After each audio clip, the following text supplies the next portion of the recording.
Welcome back to the most accurate podcast here at 4for4 Football. As always, I am your host, John Daigle, joined today to wrap up our first and moving forward annually ranking summits, none other than John Paulsen himself. John, how's everything going?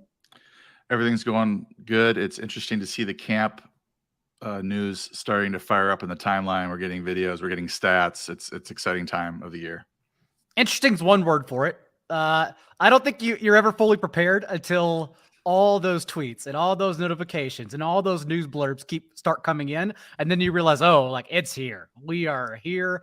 Veterans have not put on pads just yet, but literally every team is at training camp right now, and that is our life for the next month of the season until it kicks off in the second weekend of September.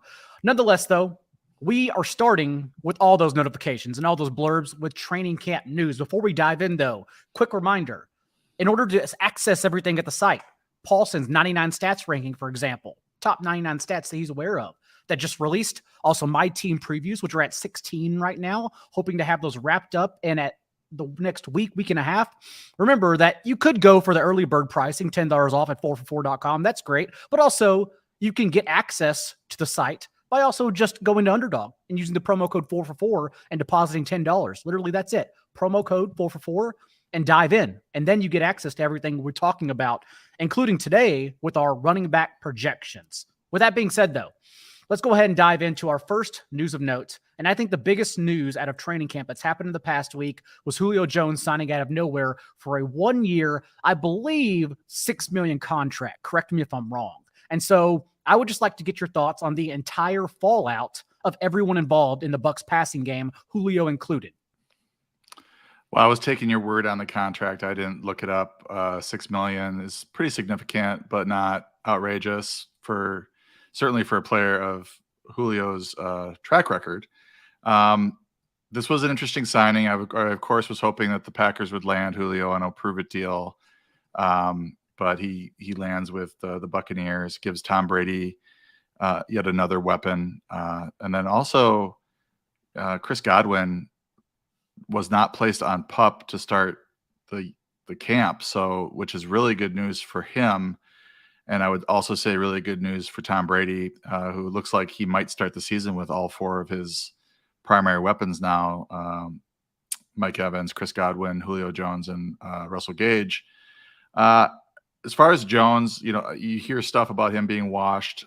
That may or may not be, but he's 33. Usually these elite guys play pretty well into their mid-30s. His issue has been hamstring pulls, soft tissue injuries, and last year he was a 1.76 yards per route run, which was 31st amongst 110 eligible receivers, PFF stat.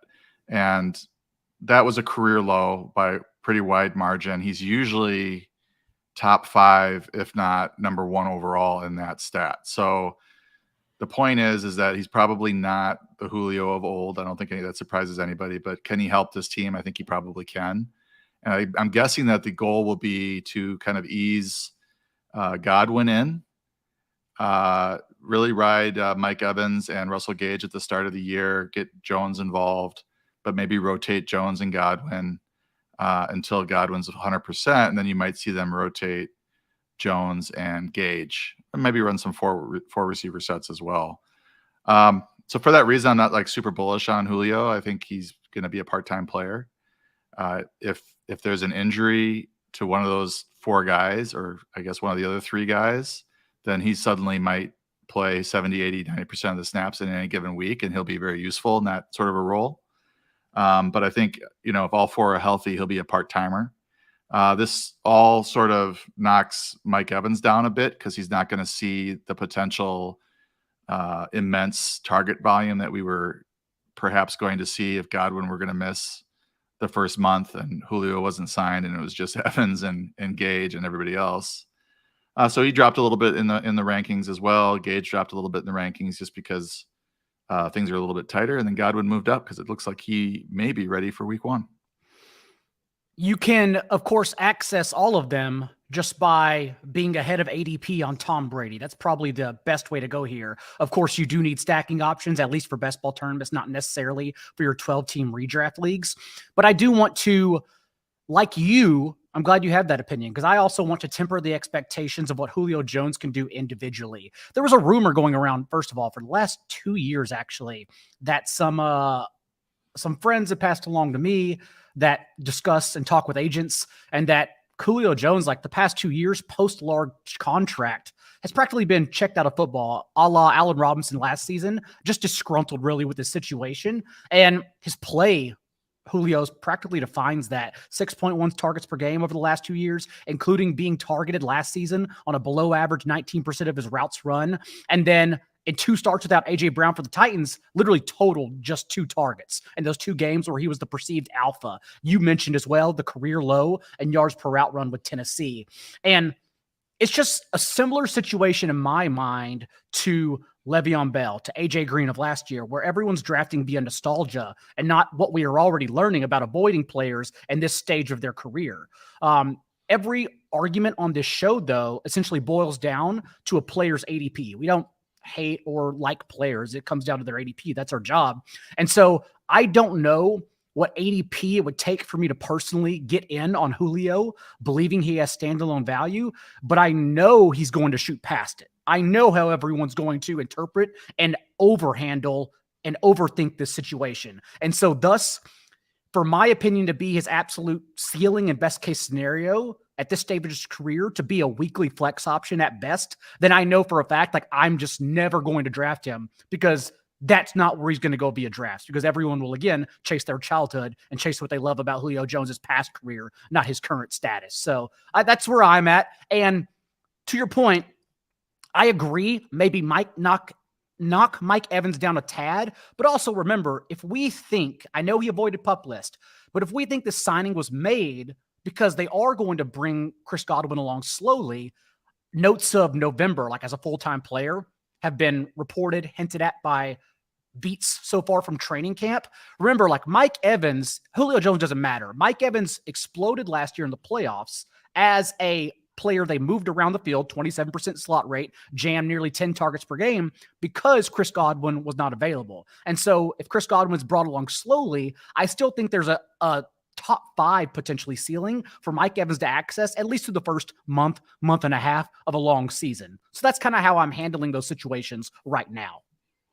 Yeah, I would just add that I don't know how quickly Julio's ADP will rise. I was in a FFPC Slim draft yesterday after all this had broken, and he was. I got some DMs, by the way, asking if it was me, and then I had to remind everyone there are many Johns at 4 for 4 since 4 for 4 John was the name they saw. I am Daigle on FFPC for anyone asking. Well, I don't like my team name is something completely different because I don't want people using my rankings against me. But maybe somebody's pretending to be me. But I picked him up in the 15th round. He was still on the board, so I think that is fine. And I think he's a player that you're not going to start every week, but he might be useful when healthy. And there's maybe an injury to somebody else on that roster. I'll be interested to see how much he's used in that first month of the season. Moving on. Some other news we received from camp, important news, is that James Robinson also somehow avoided PUP only 7 months after an Achilles tear. And so really, it's not about how we're handling James Robinson. It's about how this affects, in your mind, Travis Etienne and your projections. That's why I'm curious to get your thoughts on where your brain is working right now in that situation.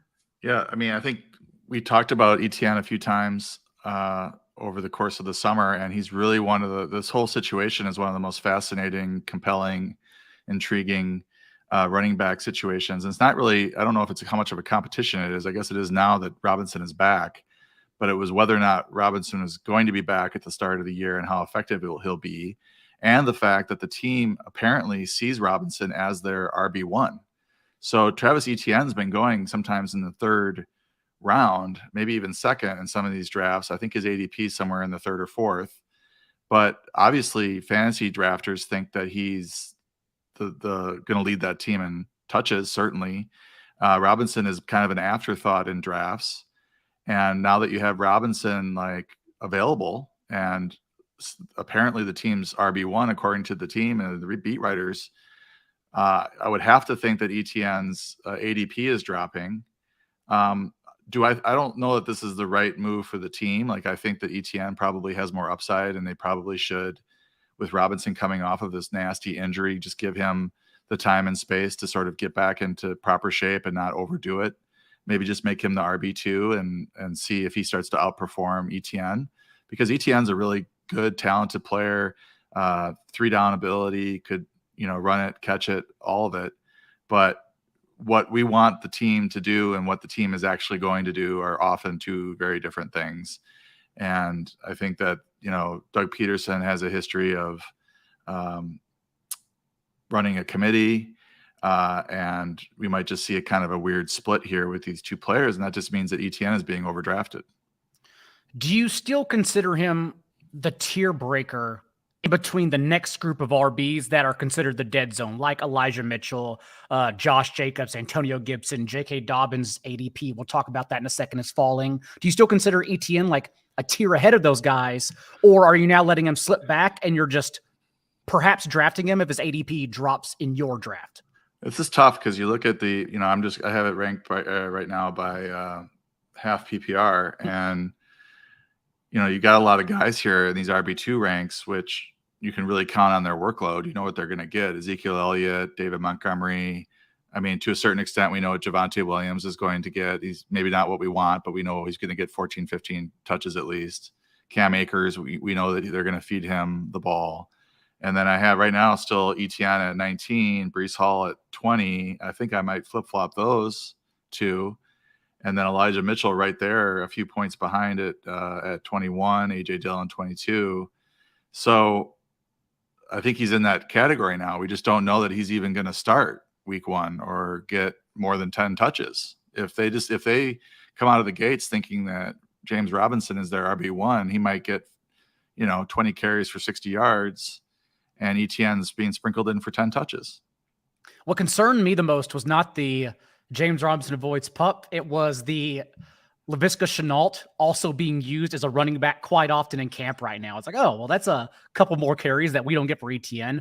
But I still have ETN in that tier above those guys. I will basically be not drafting running backs after ETN until we get to 5-6 rounds later, whenever the Tony Pollards, the Ramondre Stevensons, those guys that we know do not have like a surplus role, but can fall into a heavily used surplus role with perhaps an injury in front of them. So yeah, I'm still drafting ETN in that range just because he at least has the receiving profile. Maybe the touches aren't there anymore with Robinson perhaps available in week 1, but just to have 100 catches under his belt in college, 1,100 receiving yards as well. Reminder, he led the nation, all running backs in college, with 580 receiving yards in 2020. So that is his profile. And that's why I want to be higher on him, because I think he can still offer that, unlike a lot of backs in that range. Yeah, I think didn't ETN have back-to-back 1,600-yard rushing seasons the 2 seasons prior to his final season? Like, so he can do it all. It's just weird with how they're talking about, Robinson and being the RB1. That's just troubling to me. With the beat, like, I've seen multiple beat writers say that. So that's really strange to me, given the situation with Robinson's Achilles. Another notable running back news from camp: Ramondre Stevenson reportedly worked with the first string offense and Damian Harris with the number 2, at least on the first day. They were intermittently working together. But the fact is that Stevenson still got reps in the first string. For a player whose ADP is already surging, where do you sit now on Stevenson in his situation? Well, I moved him up a little bit today on that report, and I did a little more digging, and it really is kind of fuzzy as to the first team, second team thing. The way that the tweet that I saw was framed was that Stevenson basically has moved ahead of Damian Harris on the depth chart, but I don't think that's the case. I think we probably were getting incomplete information, but Stevenson is working in and rotating in with the ones, which is not surprising if you are following this team. I mean, Damian Harris has been the starter, but they obviously run a committee. And the other thing here is that Stevenson is effectively looking to replace James White, who is apparently still walking with a gimp. We don't know how healthy he is. And if James White is not on the team or not able to play in September or something like that, then Stevenson's value is going to shoot way up because he's likely the receiving back in this offense, which has always been a very productive role in New England. And he fared really well in the advanced stats in terms of broken tackles per attempt, yards after contact per attempt. I take those two rankings from Pro Football Reference, average the rankings to come up with one number, and just to kind of see how good a player does in advanced stats. And he was second behind Nick Chubb in those stats. So pretty bullish on him from a talent standpoint. Now, if his ADP gets out of control, as you mentioned, we don't dislike players or like players. We just dislike ADP or like ADP. But I think I moved him ahead of Harris just because I think he's got a bigger receiving profile, and maybe those carries are a little closer than we think they're going to be, at least looking at last season.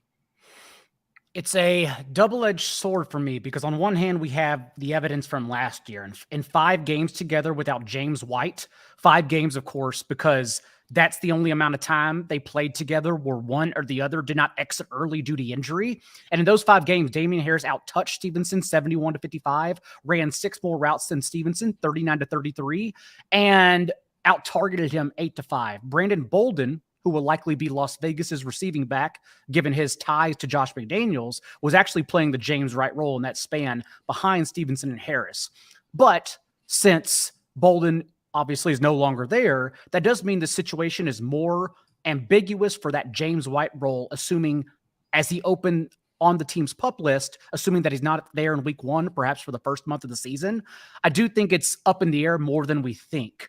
I don't, though, think the goal line role is up in the air whatsoever, considering Harris was one of only 2 running backs with at least 30 carries inside the 10 last year, whereas Stevenson only totaled 11 all year. And so I do think Harris still has his role identified, but also Stevenson could fall into a much bigger one. And as we saw, is a very good player when given touches. So I don't want to over exaggerate his ADP and be significantly higher than everyone, but in the 9th, 10th round where he's not going right now, I think, I'm fine being at least a round ahead of his ADP for sure.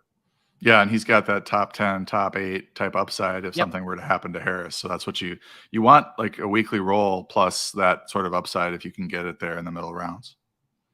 Another running back news drop from camp. J.K. Dobbins opened on the PUP list, as did Gus Edwards. The key factor here, though, is that they've already listed the Ravens, Gus Edwards questionable for week 1, whereas Dobbins sounds like he's at least only a few weeks away from returning, which would be huge. So any adjustments here for the Ravens backfield? Yeah, this looks slightly better for Dobbins. There was that whole kerfuffle with Ian Rappaport last week about Dobbins not being close to being ready. And then Dobbins chimed back with he was going to be ready for week 1 for sure. If they're listing Edwards as questionable for week 1, that certainly, his injury was after Dobbins, so it makes sense that he'd be a little bit behind Dobbins in his recovery. But I sort of put these two at about the same point until we get into mid-August and we have a better idea who's practicing, who's not practicing, and trying to project week 1. This is a weird deal as well because they do want to run the ball more, but both their top guys are banged up. They've got Mike Davis as the 3rd. They got Tyler Beatty and Justice Hill still there. And, they're not going to be able to run the ball as much as they want if Dobbins and Edwards are limited. If one or both of those guys are fully healthy, then maybe they can get back to that really run heavy approach. But as it stands right now, it just seems like they're both sort of iffy for September, with Dobbins looking a little bit better. My issue with Dobbins has always been his lack of involvement in the passing game. And then couple that with a split in carries with Edwards, who has just been too good to completely bench if you're the Baltimore Ravens. He's a very productive running back, so they like to rotate the two of them, and they don't throw either one of them the ball. So you're really counting on a lot of rushing yards and hopefully touchdowns for Dobbins. Also, I don't like being ahead of Dobbins so much at ADP because we know he doesn't have the receiving upside. The Ravens 3 years with Lamar Jackson, their backfield has finished bottom 5 and running back target rate. So we know he's not going to get the targets. Thus, he doesn't have the kind of upside that people sometimes draft him in. But right now, I've even seen FFPC leagues where he's fallen to the 7th round. And so I do think even if you just take his rushing profile like as the RB 25 through 30, that's okay. Because I do think his upside is around RB 17 or 18 without catching passes. And we're getting a discount on that since we know it's a timeshare. But if one of those members of the timeshare are out, like I don't really think Tyler Beatty or Mike Davis is going to cut into J.K. Dobbins' role if he's the starter in week 1, if he's ready to go. So yeah, I do actually like getting the discount on Dobbins right now. And I think you can actually, if your draft falls this way and you start with like a top 4, top 5 running back, and then you notice receivers are falling, tight ends, Jalen Hurts and Kyler Murray in the 5th, 6th round, and suddenly you only have one running back when it gets to the 6th or 7th round, that's still a discount for Dobbins, especially if he's going to start without Edwards in week 1. So that's the way I like handling it right now. Yeah, and if Edwards is not ready, then Dobbins has that top 10 upside. I mean, I like Edwards if you're looking at the two players and trying to pick one or the other, I would take Edwards at his ADP due to the lower cost, and he has similar upside to Dobbins if Dobbins were to get injured. But with Edwards already considered to be on the shelf for week 1, or at least questionable, Dobbins certainly has significant upside in September. If he's running by himself. I just think long term it's gonna be a committee, and neither one of them are going to catch passes. So I don't know how much he helps you in the fantasy playoffs if Edwards and Dobbins are both healthy. I think the answer, like when we've just had this discussion on the show about where do you go for Buffalo, all these ancillary options. Where do you go for the Chiefs, all these ancillary options? Like the answer being Travis Kelce and Stephon Diggs, the answer for the Ravens is Lamar Jackson. Like, don't even overthink the backfield in that case. Just keep on being. I would add Mark Andrews to that. Yes. Yeah.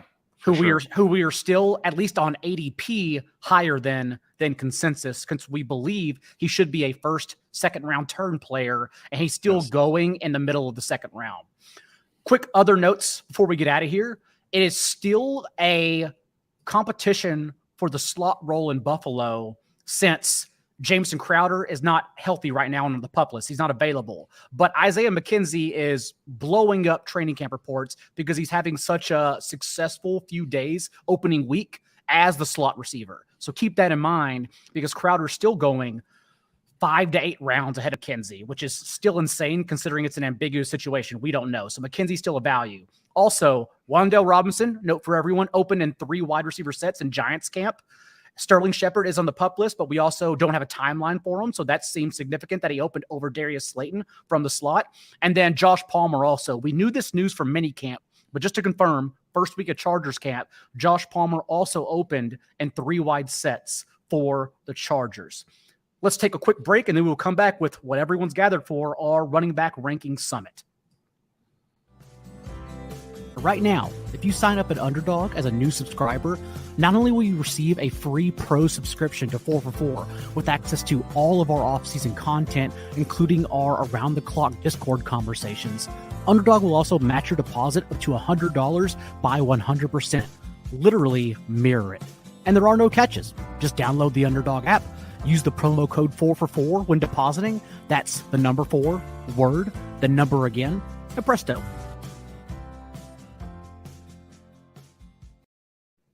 At the top of drafts, you already know the 2 individuals you should be looking at. It is Christian McCaffrey and Jonathan Taylor. I think the best answer is to say you can't be wrong, and you should take one and not overthink it, since we have finite minutes in our lifetime. And imagine thinking about fractional points for a majority of that offseason. But, Paulsen, that is not our job to philosophize. That's not even a word. Our job is to decipher between those 2. So let's put you on the clock. Number 1 overall pick. Do you go JT or CMC? I think in PPR, it's debatable. I have Taylor slightly ahead of McCaffrey, but I wouldn't look at anybody crazy if they took McCaffrey over Taylor in a full PPR league. Mm-hmm. Half PPR and standard, I'm going with Taylor.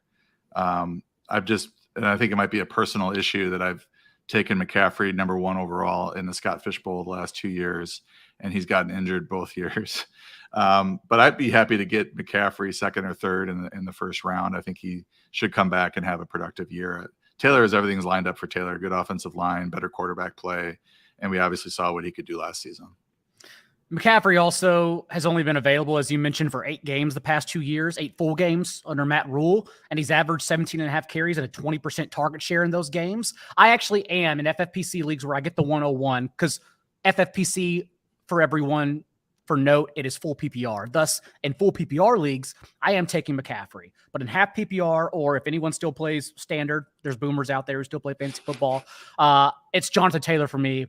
I think looking at, everyone knows like the leading the league from inside the 10 and 5-yard lines, right? Jonathan Taylor's touchdown prowess. But also for Jonathan Taylor to put the clamp on in the second half of the season and out carry literally the rest of Indianapolis' backfield 211 to 34 from week 8 on, like that shows that they literally have no interest in getting anyone else involved. This is entirely a Jonathan Taylor's backfield, at least in terms of carries. So again, I think it's overthinking. You just go one or the other. You can't be wrong, and you're not going to be right because you're probably not going to be able to guess the fractional difference in points at season's ends. If both are healthy, though, full PPR, CMC for me, JT number 2.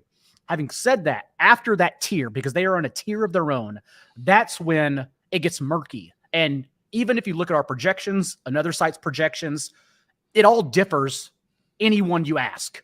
The group really is Austin Eckler, Derrick Henry, Najee Harris. And then there's an argument after that, honestly, between Aaron Jones, DeAndre Swift, and Joe Mixon.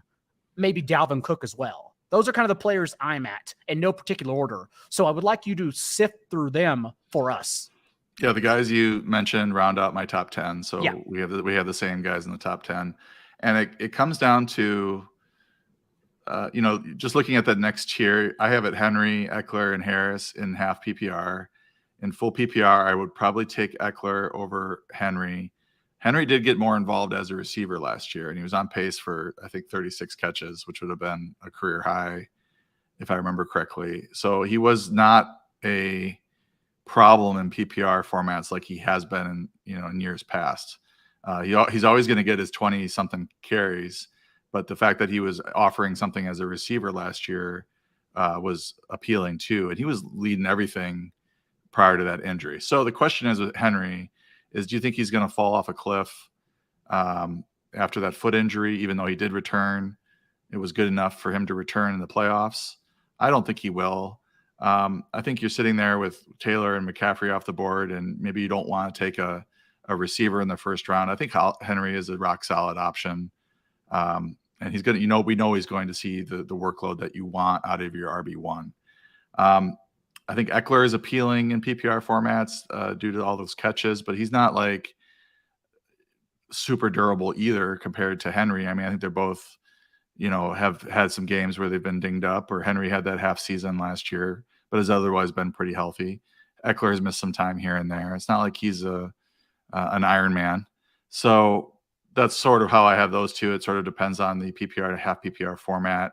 And then I have Najee after them. I just feel like the Steelers are going to run the ball. The offensive line should be better, but we don't know about this offense with Mitch Trubisky running things, and if it's going to be any better than what it was with Ben Roethlisberger. So I think he's a solid number 5 option. And then you mentioned these other guys, and I think for me, especially in PPR, but certainly in half PPR, I like Aaron Jones at 6. I think that he's going to be extremely involved in the passing game. I love getting him in the middle of the second round. That's where he's sort of going right now. And I'm, maybe I'm taking a receiver or tight end in the first round and then being able to grab Jones as my RB1 in the second round. I think they'll use him a lot. Yes, AJ Dillon is there. Yes, maybe he'll vulture some rushing touchdowns, but they do like using Jones around the goal line as well, because he's really able to wiggle and make a guy miss, that first guy miss, and to get in the end zone. Plus, I think they'll just use him a lot as a receiver with Devontae Adams out of there. For similar reasons, I like DeAndre Swift, especially in PPR. He catches a lot of passes. And then after that, in half PPR, mix in solid every week starter for you, solid workload, not going to play on third down, but he's still catching passes despite the fact that he was not playing on third down towards the end of the season. Still caught a lot of passes down the stretch and in the playoffs. So I think he's still viable in PPR formats. He's just not going to be an every down player like we kind of want. Then Fournette, and then Dalvin Cook. And I think that Cook probably could be bumped up a little bit. I worry a little bit about this off-field stuff that he has, the lawsuit. And I do worry a little bit about his shoulder. separation, which is, more likely to happen as time goes on here. But I think he's a pretty productive player for Minnesota, and if they are throwing the ball a little bit more this year, his receptions could really spike, and that would be good for him. He's been really good for the Vikings whenever he's been healthy, and he hasn't been really splitting time with Madison at all, Alexander Madison. It's really been a workhorse type situation for Dalvin Cook. That's why I look at Dalvin Cook and ask, where would I have him? Because, we're all in the best ball streets right now. And really, you have to assume a lot with your best ball teams. You have to pretend as if it goes right, since you're playing the long game more than anything. And with Dalvin Cook being top 5 in touches per game among running backs in each of the last 3 seasons, I just pretend as if he doesn't have the looming court case. There's also been rumors from people much smarter than me on Twitter that handle these things and have dealt with them in the past about law and court cases. And it seems more than reasonable that Cook's case is actually pushed to the offseason to February, since that's a pending option right now. And so I still think Dalvin Cook should be a top 5 running back. And we're discussing the players. We mentioned the player I'm actually taking out of there is your number 5 running back, Najee Harris. And only because last year, even in handling 87% of Pittsburgh's backfield touches and seeing 94 of the team's 106 running back targets, 88%, he still finished only as the RB8 in fantasy points per game, because it's perceived incorrectly that he's explosive. He's not explosive at all.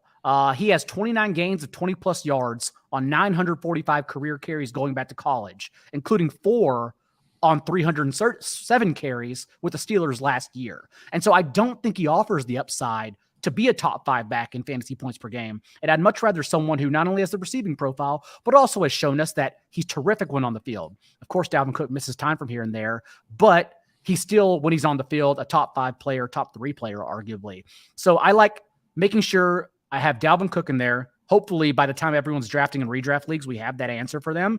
And then I still like playing it safe with Austin Eckler, if only because top 3 in targets per game among running backs the past 3 years.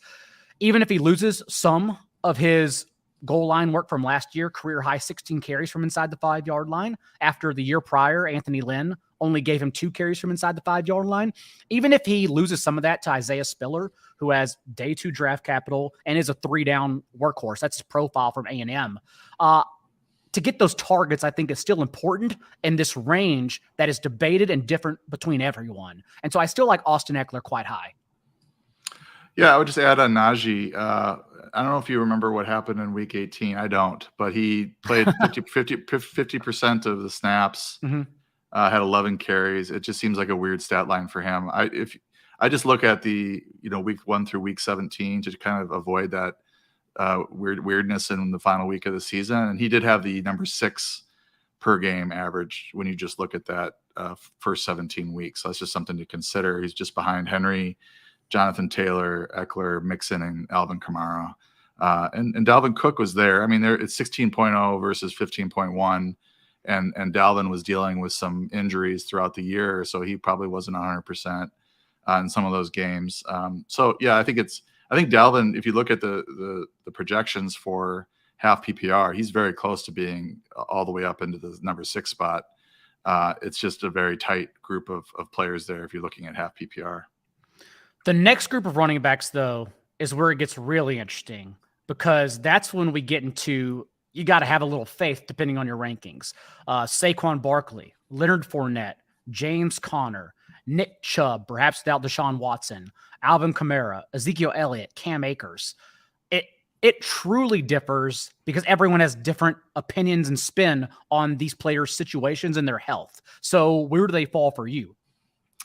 So I have Fournette at 9, so I have him in the top 10. He probably should be behind Cook. I don't think I would take Fournette over Cook, just thinking about it. But that's how I sort of work out my rankings as I start drafting and I'm faced with the decision.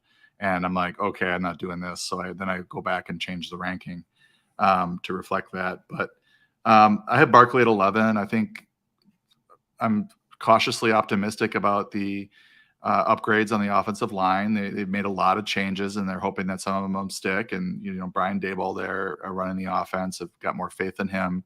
And then Barkley, now being a year removed from his injury, should be back, and he's young enough, I think, to come back, to full sort of strength. I don't know that he's going to. I mean, this Giants offense in general has been pretty bad the last few years, and so I don't know if he's got that top 5, top 3 upside, but possible. But I'm not confident in that. I have James Conner at 12.5 PPR. I just feel like he's going to be the workhorse for the Cardinals. I think they did bring in Darrell Williams, but Conner's better than him in virtually every aspect of the game.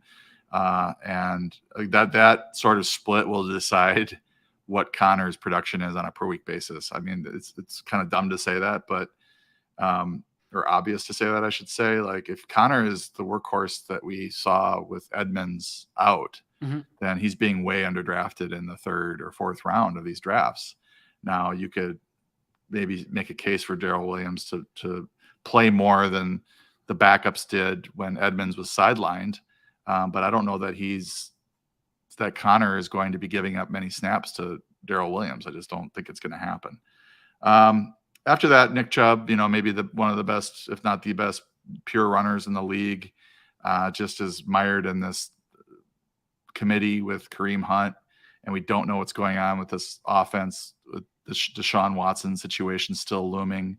I think he's a solid pick. He's not going to kill you in the 3rd or 4th round, but probably not going to win your league unless there's some sort of injury or something happens. Alvin Kamara, what is the situation with his legal thing? You were talking about people on Twitter, Drew Davenport doing a great job with the legal stuff. He's not worried about Dalvin Cook at all, really.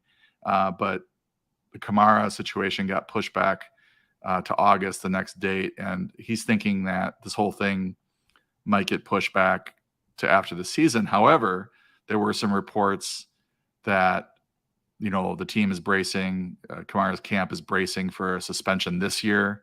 They want to, the NFL wants to take care of it this year or something. So that's a little alarming. And then, excuse me, coupling that with Kamara's splits with Mark Ingram healthy, his touches are way down when Ingram is available. Now, Ingram is pretty old, in his early 30s, but if he's healthy and around, that could limit Kamara's upside. When he's had those huge games, it's when Ingram has not been around, typically. And then you get into some of these guys. I know Javonte Williams is a favorite to some. I'm just worried about this Melvin Gordon situation.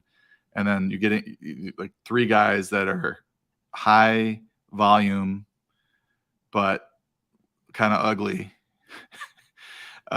Is Ezekiel Elliott, David Montgomery, and Cam Akers. They all have their warts.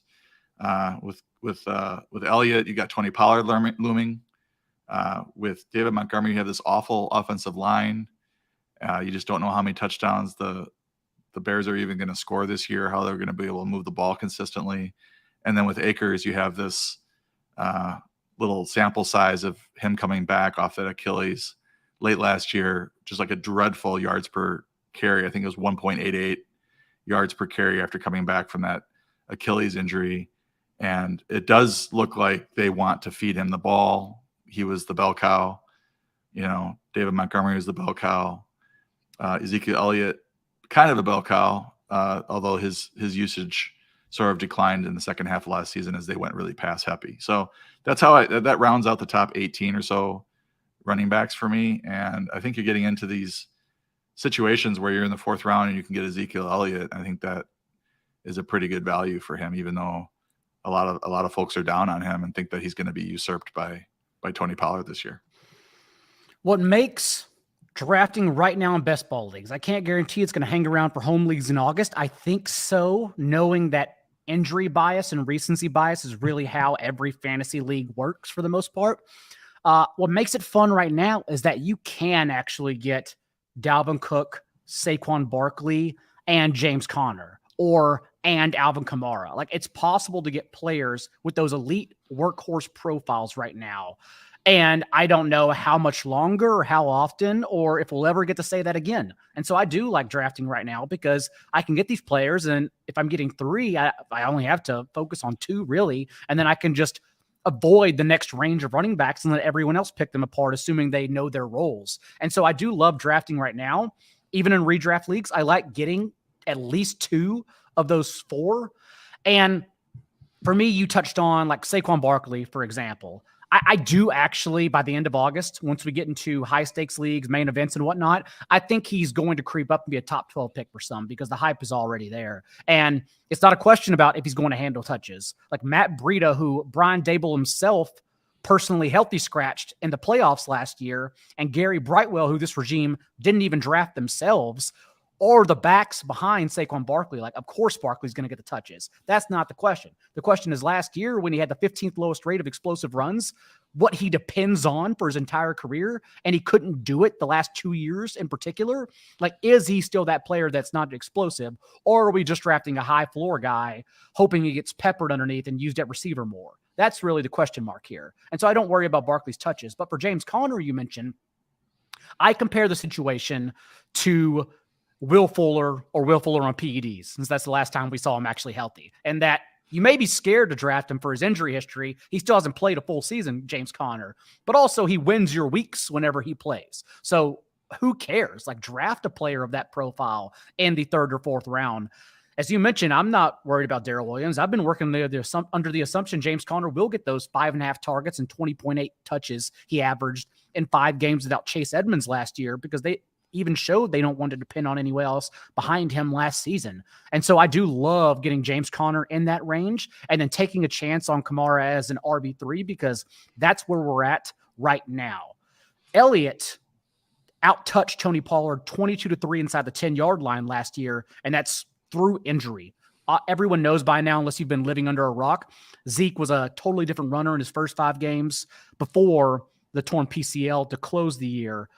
But at a training camp right now, what we're getting is multiple running back sets since the team doesn't have a fullback on their roster. So actually they're using Tony Pollard more every single day. It's not just one-offs here and there. Like, every single day, it has become clear that Tony Pollard is in the slot, or he's on the field at least, while Zeke is also on the field. And I think it's because this team lacks explosiveness. Michael Gallup also telling media himself that he's not going to be ready for week 1. Like, it's not a possibility. And so, like, they need juice immediately. And Tony Pollard offers that juice. And that's how both of them get there. Zeke can still get there, fall forward for a couple touchdowns, and Pollard can then get there as a flex option, which he hasn't been, the last 2 years, even though everyone drafts him as such. So I think the news coming out of Cowboys camp right now for both Zeke in this range and Pollard later on is encouraging. I mean, Ezekiel Elliott is definitely a divisive player. But in the 4th round, like, come on, like the value's there. Yeah. They're gonna keep feeding him the ball. And we saw that he wasn't washed in the first month or so of the season, as you mentioned, prior to that injury. And then he played through the injury. And if you're playing through an injury, you're not looking as good and you're not as productive. And they also went really pass heavy in the second half of the season. He was still okay. He's just being drafted at his floor right now. And yes, and if you can get a guy who's going to get 19-20 touches per game in the 4th round for a good offense, and is going to probably score 8+ touchdowns at least, don't overthink it. Don't overthink it is where I'm at with Javonte Williams in this range, because I don't think you need him to win a 12-team league, even if his ceiling hits. I think given our options right now, it's actually not worth chasing Javonte Williams where he's going in the 3rd round. What are your thoughts on that? And I know it differs for like FFPC tournaments. If Javonte Williams hits his ceiling, right, he overthrows Melvin Gordon, that's a player you do need for large field tournaments. But for like 12-team redraft, I really don't think it's worth the risk right now. Well, he's not, you said 3rd round, he's going in Underdog at 22.6. Don't even count. I mean, this is a tournament. These are tournaments. So I understand the idea of shooting for upside. This guy is a great player. He's in the top 3 or 4 in the aforementioned advanced stats that I get pulled from PFR. Just a really good player. The issue is workload, and anybody who reads my stuff knows that I follow the touches, and he had 14 to 15 touches pretty much consistently last year. His one spike week was when Melvin Gordon was out. So what it's going to take, and this is a new regime, so we don't know exactly what's going to happen, but they did bring Gordon back for a reason. And Gordon is still pretty good. He's not washed at all. He fared pretty well. I think he was top 20 in those advanced metrics combined. So he's still running the ball well. So it's just going to take a big shift in philosophy. If they go to Javonte being an 18 touch player, then he might meet these expectations. But going from 14 to 18 is a big leap when you're taking 4 or 5 touches away from Melvin Gordon. And the history there, the recent history is that they split things really down the middle.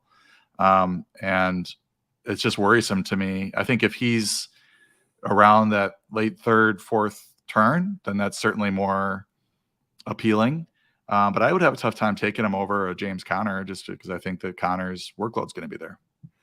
I also still have Javonte in my third tier of running backs, the players like the Nick Chubb, Alvin Kamara, Cam Akers, Zeke, that we have question marks about. There are blemishes there. Javonte's, of course, being his workload with Gordon.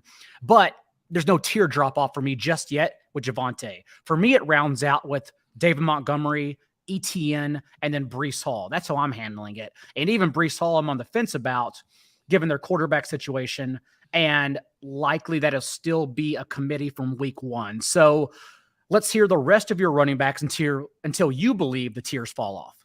Yeah, with Montgomery is kind of crazy. He's RB20 off the board at Underdog, and he's got back-to-back seasons with 20 plus touches. He wasn't. I don't know where he finished last year off the top of my head, but he was top 7 or 8 the previous year.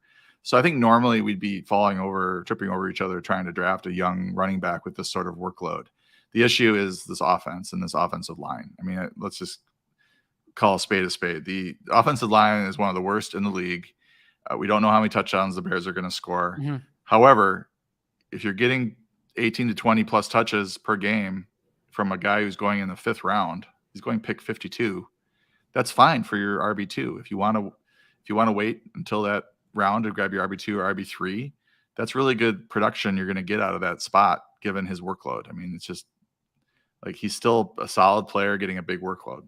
To talk about the tier drop-offs and all that, I think you're just getting into some dicey stuff with Travis Etienne, Breece Hall. Breece Hall's going, we haven't talked about him yet, but he's going around the 30s, pick 36. At Underdog, I think it's closer to pick 42. So he's going 4th round. I don't hate that. The Jets offensive line is going to be better. They've invested in it. But what is the split going to be with him and Michael Carter, who, Michael Carter was pretty good last year. So is it going to be 60-40 like I saw one beat writer say? If that's the case, then maybe he's being overdrafted a little bit. If it's going to be 65-35 or 70-30, then you can make the case that Breece Hall is being underdrafted. So that split's key for him. And then you get into these like fringe RB2s. Right. I think Elijah Mitchell is. I mean, I understand all the tornadoes and the hurricanes swirling around the San Francisco backfield, but whenever Mitchell was healthy last year, he saw 18 plus touches. Started to get a little bit more involved as a receiver. Extremely fast. It does sound like they want to take some of the load off of him, which is concerning if you're drafting him based on volume. But, he's going sometimes in the 6th round.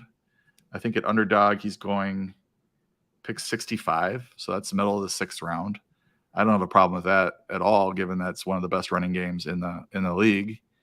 But this is the dead zone that we used to talk about, or we talked about in the previous episodes. Like, do you want to even be targeting running backs in this range? I think he's one of the safer ones in this range, given the way that Kyle Shanahan used him last year. Well, I think that's why it's important to identify where everyone should essentially have at least 1 or 2 RBs, unless you're going 0 RB and waiting beyond the dead zone, because you need to be aware of when the cliff is. But it sounds like for you, the cliff is at around RB 18 or 19 with ETN and Breece Hall. Yeah, I think that's where I start to get. I mean, ETN was looking pretty appealing, and as you mentioned, or as we talked about earlier, James Robinson coming back and them calling Robinson the RB1 in Jacksonville is concerning for a guy who is being drafted in the 3rd round. And then I would just add that if I was going 0 RB and I would not mind Elijah Mitchell as my RB1. And then I would round out the rest of my roster with the Chase Edmonds, Ramondre Stevensons, Cordell Pattersons of the world, maybe Rashad Penny. I've been getting him a lot later. I wouldn't mind a Mitchell as my RB1 in the 6th round. I think that's a decent time to pull the trigger. Well, then let's talk about the next group, the dead zone, because I think there are still some values if you waited. You already mentioned Elijah Mitchell, but behind him, as our RB22 in projections, A.J. Dillon, then Josh Jacobs, Antonio Gibson, J.K. Dobbins, who we discussed we like drafting in that range, Ramondre Stevenson, Chase Edmonds, Rashad Penny, Cordell Patterson, Clyde Edwards-Helaire. So among all those, yes, we are trying to avoid a lot, but do you have any 1, 2 that stand out a bunch? Yeah, I don't think that I would say that I would be avoiding this group. I think that, I talked about Mitchell. I might be avoiding a lot of these guys. I think that, at their ADPs, I think Stevenson's a good pick. I think Edmonds is a really good pick in the 8th round. I think Penny is a very interesting pick given the way he finished last year. And the beat writers are saying that he's the clear RB1 in Seattle. Now, how durable is he? I don't know. But maybe you get 4 or 5, 6, 7 starts off of him at the start of the year, and then you're moving on. It's a weekly game. I think Cordell Patterson's a great value where he's going. I mean, he was like RB7 last year, and he's going off the board like RB38, if I have my numbers right there. So, yes, they brought in a rookie. They're probably not going to run him between the tackles as often, but they do like to feature him in the red zone. And they have a big hole at receiver, so he's going to catch a lot of passes. So I think he's well underdrafted. He's a very fine RB3, RB4, especially in full PPR formats that you can get in the 9th round. I don't know why I guess he's 32, so that's why he's going so late. I think fantasy managers in general are very ageist, and really excited about the brand new thing, the shiny new toy. But I'm not sure there's a huge difference between Travis Etienne and Cordell Patterson right now with what their workload's going to be. So that's maybe the issue for me with that group. I like some of those guys certainly, and there's a few that I'm just avoiding. But when the ADP gets to the draft gets to a certain point, and the ADP gets favorable, then I could see myself drafting any of these guys. I actually took Josh Jacobs 7th round. I think that's fine. I needed a running back, and he's he'll see his 15 to 17 touches a game. And of course, our projections also have ADP jammed in there for you. So, for instance, if you look at RB26 Ramondre Stevenson, it's an 11th round ADP, but J.K. Dobbins, RB25, has a 5th round ADP. So you can see the discrepancies, and thus you can see that, I'm going to be ahead of everyone on Ramondre Stevenson, but I don't necessarily have to draft him right here. I can actually wait a few rounds and still be ahead of the rest of my league. I know Connor Allen of my show, Move the Line, with him and Ryan Noonan, and you are also high on Chase Edmonds, RB27, 10th round ADP, right in front of Ramondre Stevenson. And so I'm curious to get your in-depth thoughts on Chase Edmonds and what's happening in Miami's camp right now. Yeah, I don't want to steal Connor Allen's thunder, but he's in Portugal right now on his honeymoon. Right. As he should. So I don't think he'll mind me touting Edmonds in his absence, but he wrote an article called Chase Edmonds is a massive value in fantasy football. And the things that he pointed out, made a really good case to me. Number one, the money that they gave Chase Edmonds, $6.1 million. Compare that to $1 million for Mostert, $850K for Michelle, and then Myles Gaskin we're not sure he's going to be on the team. I don't think he's a factor when you bring in 3 other running backs. I don't think they want to use him that much. So the money right there tells me they value Edmonds more. Now, it doesn't mean that he's going to lead the team in carries, but he's going to have a big role in the passing game. And he could lead the team in carries. It's possible. But what we do know about him is that he is extremely good in zone blocking, 5.8 yards per carry. This is a great fit with Mike McDaniel's offense, which he brings over from San Francisco.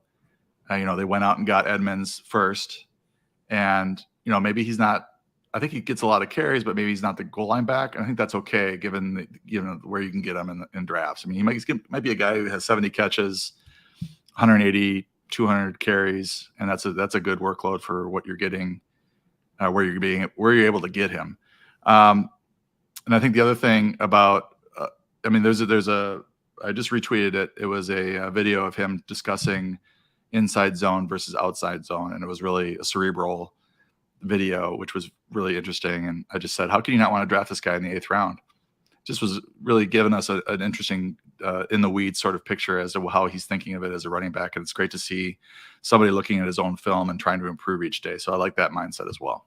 It is like when Cooper Kupp talks about route running at the end of NBC broadcast. It's always interesting, except then you have to look at Cooper Kupp's Amish beard, and it's like, well, get him off my screen. I'm tired of hearing him talk about route running. Out in that range, though. So, quickly, Chase Edmonds for me, the blemish is that 6 career carries inside the 5-yard line. But as we mentioned with Eckler earlier, you may be pigeonholed via one coach to a particular role, but now it's an entirely new coach that may view your role differently. And so, although I don't think Eckler will have the most fruitful role, the role inside the 5-yard line, I think that's actually going to probably be Sony Michel, given that McDaniels comes from a Shanahan-like committee where they use 3 to 4 backs. Thus, I think a bigger back is going to be used in the goal line. I also understand that it could be actually Edmonds. We don't know. It's ambiguous. So that's my lone concern with Edmonds. Just outside that range, though, at RB32, we have Miles Sanders, and I do like being higher on Miles Sanders. People are disgusted, I know, because he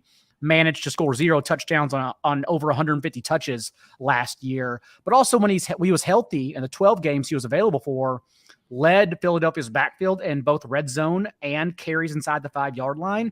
And he actually outsnapped Kenneth Gainwell on 3rd and 4th down in the 11 games they were healthy available for. And so without Jordan Howard now, I do think Miles Sanders could have an even larger role than even he thinks, since he told us himself not to draft him.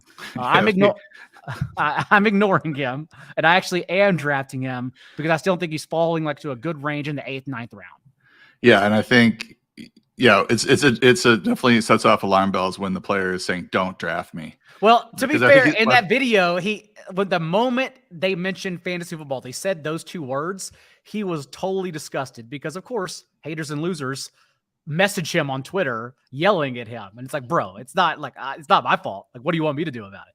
I was just going to mention that it was a response to fantasy. He's like, Stop drafting me. I don't want to hear it. He was rolling his eyes.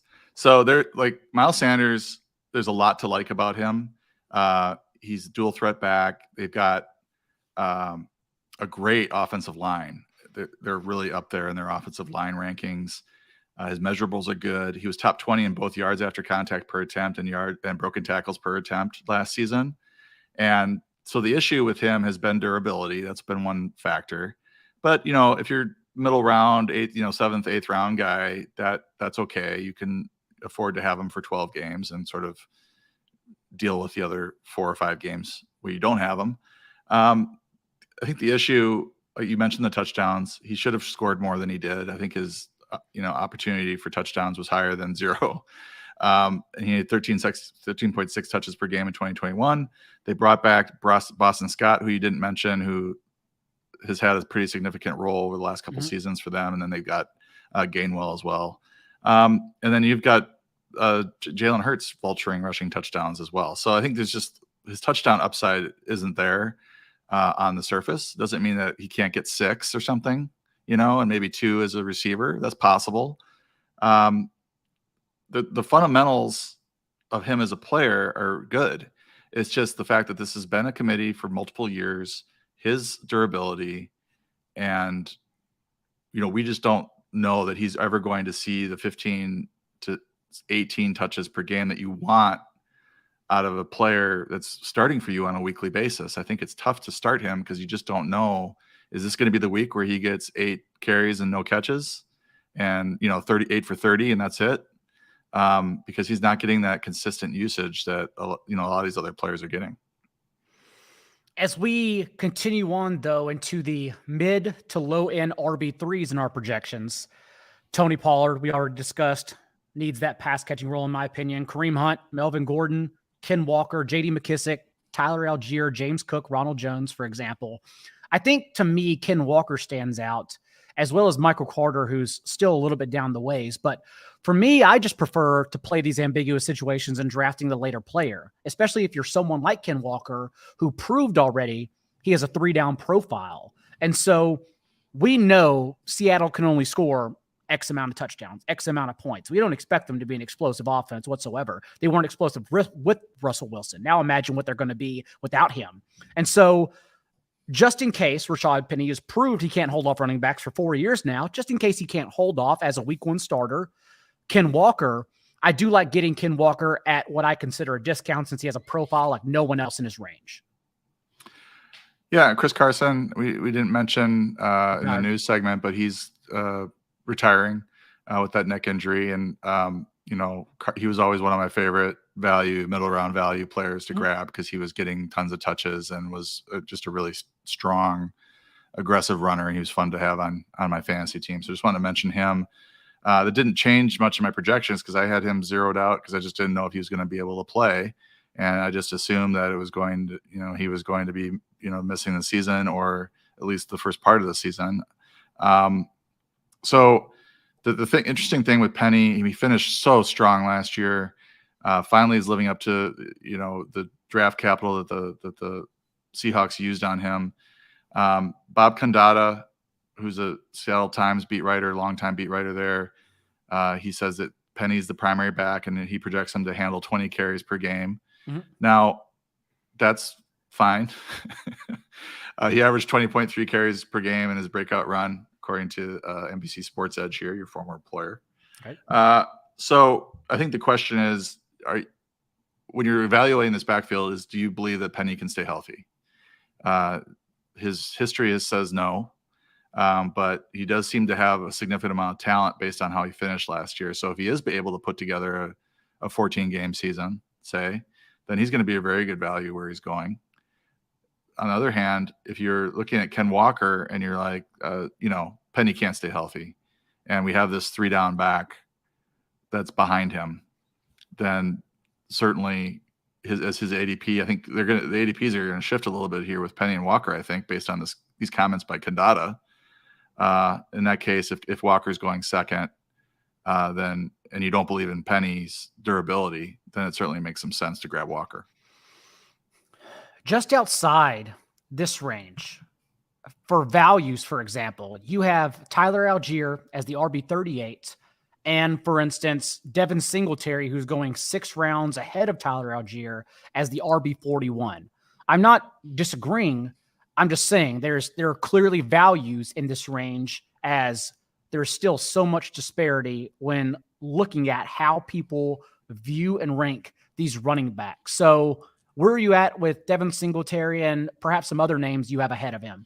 Yeah, and I moved the Algier thing. I shifted some carries over from Patterson to Algier because I felt like I was looking at where I had Patterson ranked. I think I had him at 24, and it just was a little too aggressive because he might get dinged up. He's older. He might miss a game or two. Maybe he doesn't get all the carries that I had him projected for. I do think he's going to catch a ton of passes, but Algier now I have projected for 229 carries. So that's pretty good workload for a rookie. And then you asked about the Buffalo situation, and this is a dicey one because Devin Singletary, finished the season pretty strong. He finished it as their workhorse, but they were tied to Breece Hall early in the draft process, and it sounded like they were really interested in getting a running back. They tried to sign J.D. McKissick, and then he went back to Washington. So clearly they want more juice out of the passing game from the running backs, and that's why they drafted James Cook. And I just don't know how this is going to shake out. It just doesn't seem like they were completely happy with Singletary. It does sound like he's going to be the first, second down guy with Cook coming in on third downs. And when you have a quarterback that runs as much as Josh Allen and scores, as many rushing touchdowns as Josh Allen, that doesn't leave a whole lot of fantasy scoring because there's no rushing touchdowns available, virtually none, for these running backs. So, I think in PPR, James Cook is clearly ahead of Singletary, and half PPR, it's kind of close. It just depends on how they decide to split up the carries there. And I think that somebody that seems to be flying under the radar. I've drafted him in my last 2 FFPC drafts is Ronald Jones. I'm not real high on Edwards-Helaire, but I have him higher than Jones, but there's some reports. It's hilarious looking at the NBC Sports Edge, because there's one report that says that Ronald Jones was left off the beat writer's 53 player projection. And then another beat writer said that he thinks that Ronald Jones has a real chance to win the starting job. So it's just anything can happen there. But I think Ronald Jones is a pretty good runner of the ball. I don't think he's a good pass catcher. I don't think he's good in pass protection.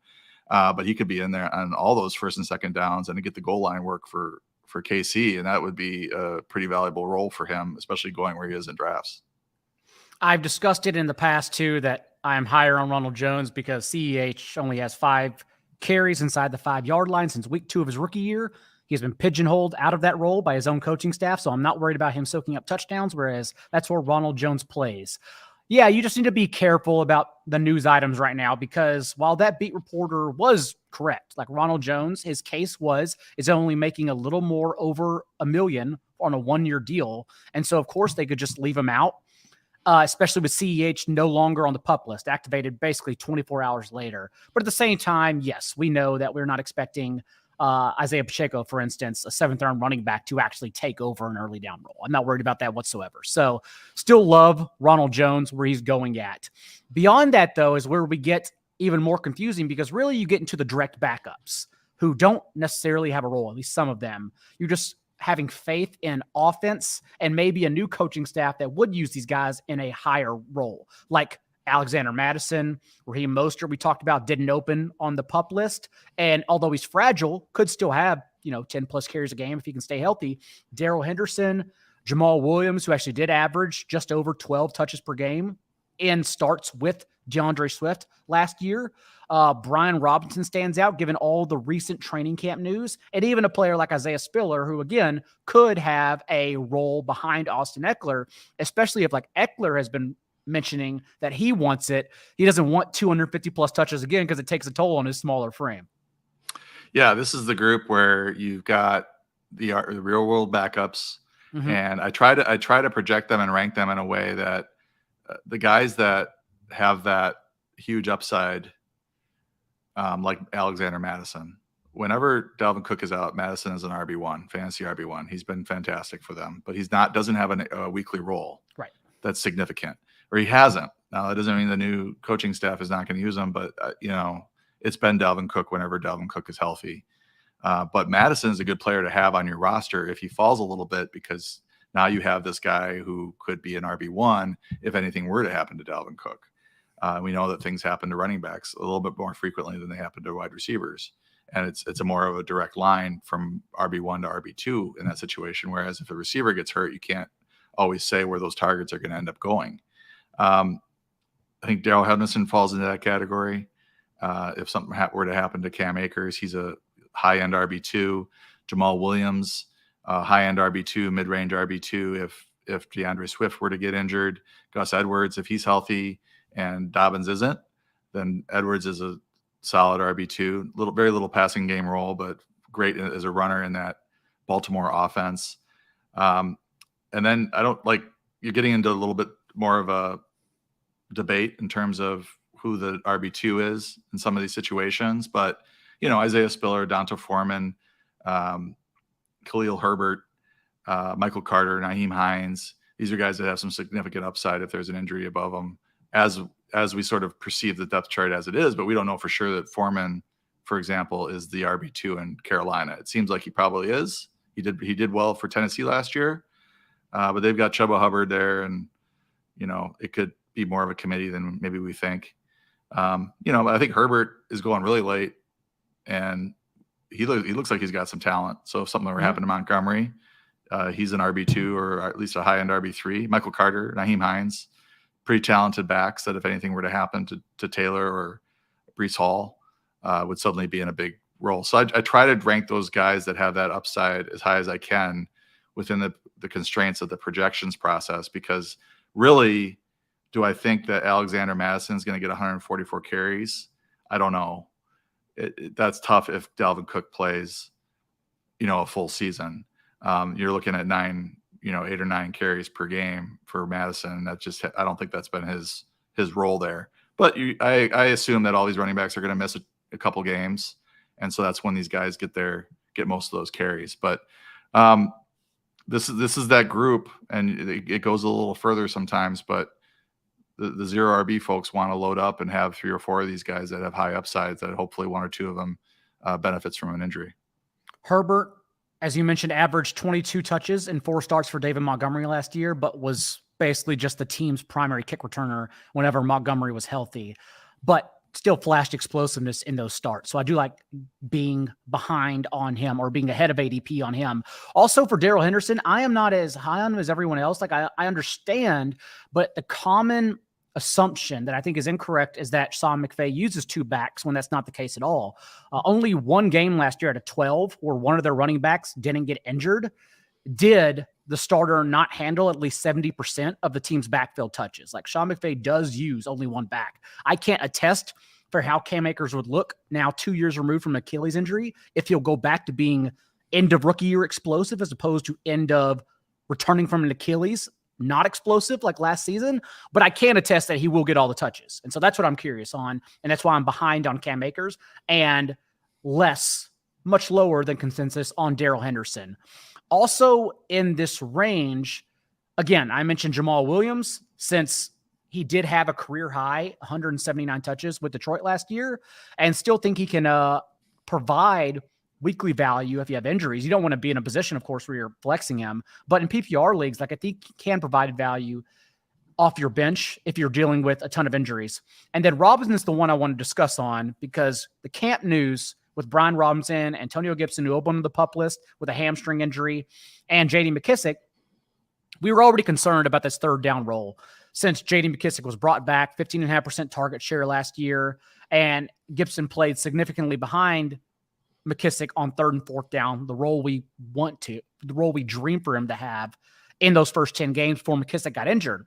But now we have Brian Robinson, and Ron Rivera has already mentioned in camp that he dreams of going back to the D'Angelo Williams and Jonathan Stewart combo, as well as Robinson already having the role in short yardage situation. And so like Gibson, it's all the empty calorie touches. Like that's what's left over for him in this backfield, which is practically useless. And so for the zero RBers, I think Robinson, although I'm not banking on his talent, I wrote this in the Commanders team preview, you can go look at, I do think he has that role and thus can fall forward for touchdowns. And that's what we want in this range.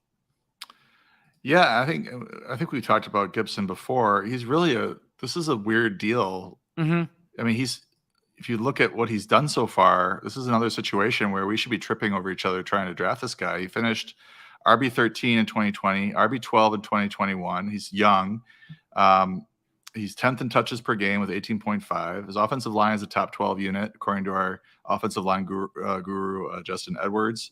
But his touches are getting even more pinched than they already were. Like, some of that work was with J.D. McKissic sideline last year. The targets dropped from 4.4 for Gibson to 2.7 per game when McKissic is healthy.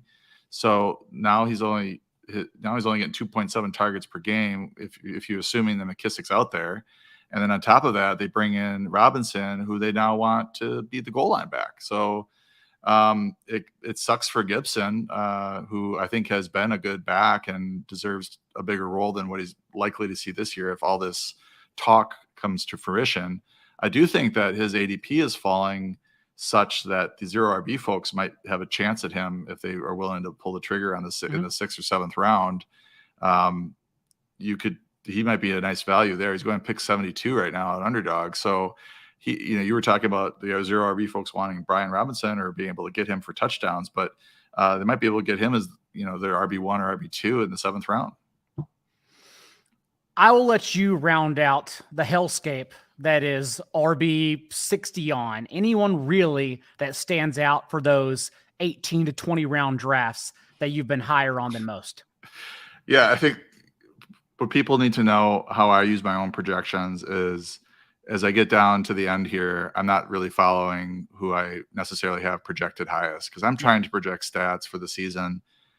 my rankings, if I just did pure rankings and didn't have to worry about the stats that I'm projecting, I probably would, have different things happening. So pay attention to yourself and to myself and to, who we're talking about that has some upside at this stage in the draft. And I think, he's going, I have him at 55 of Michael Carter, Nyheim Hines at 54. Upside, like there's some upside there if either one of those RB1s go down.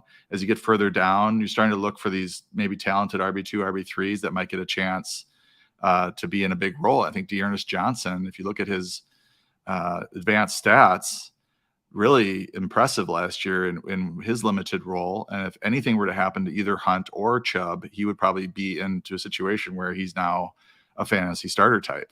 It doesn't take both of them to go down for him to be in a fantasy starter flex type role for Cleveland, as much as they run the ball. Rashad White's interesting as the backup potentially for Leonard Fournette, but we don't know how quickly Gio Bernard's going to go away. Samaje Perine and Chris Evans are sort of vying for the role behind Mixon. I think Evans probably could be the passing down back. He's got some upside. And Perine started on the pup, if I'm not incorrect there, starting camp on the pup. So some upside there, or at least some appeal there. I've been grabbing Evans very, very late in drafts. So I think that probably, you mentioned hellscape. That's probably a good term for it. Sony Michel's going very late. I think the idea or the general thinking is that Raheem Mostert has the advantage on him because they signed Mostert first, and Mostert has a history with Mike McDaniel, and that's all true. But if Mostert gets injured again, it might just be the Edmonds Michel show, and that puts Michel into a pretty good spot where he might see 12 to 15 touches per game as well, plus the goal line work that you mentioned earlier. After that, I haven't gotten a ton of thought about the low RB guys here. But you basically want to grab guys that with an injury or even two have a chance to now become fantasy starters for you, not necessarily grabbing the guy that has the highest stats in my projections. And for a lot of people, they won't reach this point where they need to draft like Chris Evans in their home leagues, right? Most benches are 6 players, I believe. So they won't have to go to this range. But still, Michael Carter, perhaps Mark Ingram if we get some Alvin Kamara news. Those are the players I do like taking chances on. Tyrion Davis-Price as well, because we know he could have a Jeff Wilson role where he does score double-digit touchdowns. It's really possible on fewer than 120 carries. So I like keeping those players in mind. But with that being said, everything else, projections, player spin, player debates are on the site right now. What do you have on the site for everyone as we move along? Well, as you mentioned, I just published my 99 stats, but a Mitch is one article. It's the 3rd or 4th annual iteration of that. Hat tip to Brandon Niles for coming up with that name. Lots of really good nuggets in there from my research for each player. And I try to put it together in a comprehensive way. And I'm working on my draft day strategy article, which I hope to have out next week. I've gotten requests to get that up earlier and earlier every year. So now I'm trying to shoot for the end of July, early August to get that up, because I know a lot of people are holding their fantasy drafts and doing a lot of drafts in August and not just late August anymore. So that's what's happening. And I'm trying to stay on top of the draft notes. So for example, if you look at the Julio Jones blurb and the Godwin blurb and all the Tampa Bay stuff, that's all been updated for the news about Godwin and Jones getting signed. So keeping that all up to date sometimes is a challenge, but I'm up for it. So the rankings, 99 stats, and then hopefully strategy next week.